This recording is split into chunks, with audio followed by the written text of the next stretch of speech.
Hey there.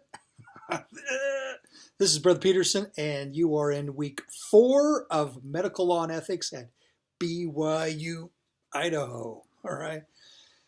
Glad you are in the class and glad you're watching this. I'm always surprised that not everybody watches these great videos, but I'm glad you are, okay, because that's what counts.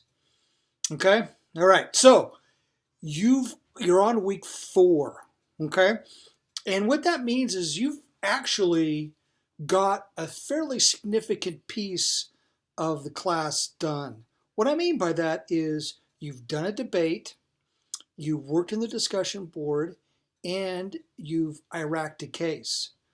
Got one more week of Iraqing, and then you'll pick up another one down the road. But the key is now you know how to Iraq. Now, some of you are actually doing quite well. Some of you have got the paragraph of the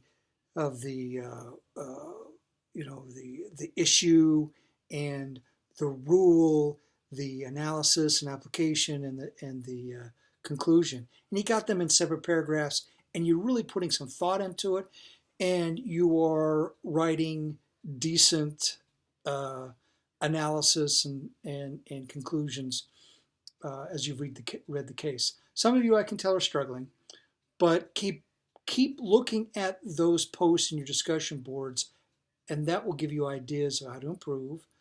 And then you can put those improvements into your paper that's due at the end of the week. So just like last week, you can have some cases you're going to need to Iraq, cases that to talk about a little bit different. We're not going to talk about Stark Law. What we are going to talk about, though, is negligence and some of the rules around some of these things that we some of the laws that we have. So this is kind of like a preparation for some of the other chapters you're going to be doing. Okay, all right. So the key is going to be to put some thought into why we Iraq. Okay, so just real quickly, why do people Iraq a case, or why is that something that's done in law school? It's because you want to be able to understand what the judge that's looking at the case, what they're thinking. How do they analyze the case? Because then you're going to understand how to apply the rule that they come up with in other cases, if you understand the analysis that's used. So this is something that actually can be applied in a lot of different areas. It can be applied in how you take an exam, how you take a test, how you even read a newspaper article, or any of your textbooks. You can use the same method of trying to understand what the issue is that's being discussed, any rules that may apply, and of course any analysis that's used to come to conclusions in which they reach. Okay, so it can be a useful tool. All right, hopefully that you're finding it a little bit enjoyable. All right, now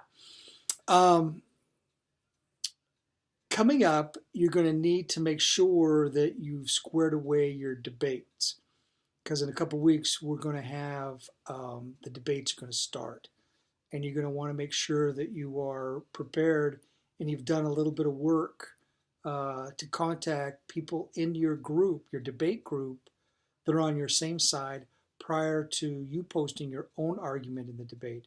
The reason is because that will be part of the self-assessment in that you will need to have worked with somebody on your side, and of course then reply to others, and hopefully you'll have somebody in your debate group that will reply on the other side, so you can actually engage in a little bit of a debate. And make sure you stay with the side, even if you don't disagree, or even if you don't agree, and if you don't disagree. But if you don't agree with the side that you're on, still make it a good faith effort to do some research and argue the side that you're on. Okay. Now, got a quiz for you. Make sure we get this right side up. Okay, I want you to tell me where this is. Now, some of you are going to know right away. Some of you may not know. Okay, but I want you to tell me where this is, and if you've been, if you've seen it or you've been through it. Okay, this is one of my favorite temples. Okay, and I'd like to know if you know where it's at. Okay, you have a great week and keep the spirit with you, and make sure whatever you do it with a smile. Okay, talk to you later. Bye.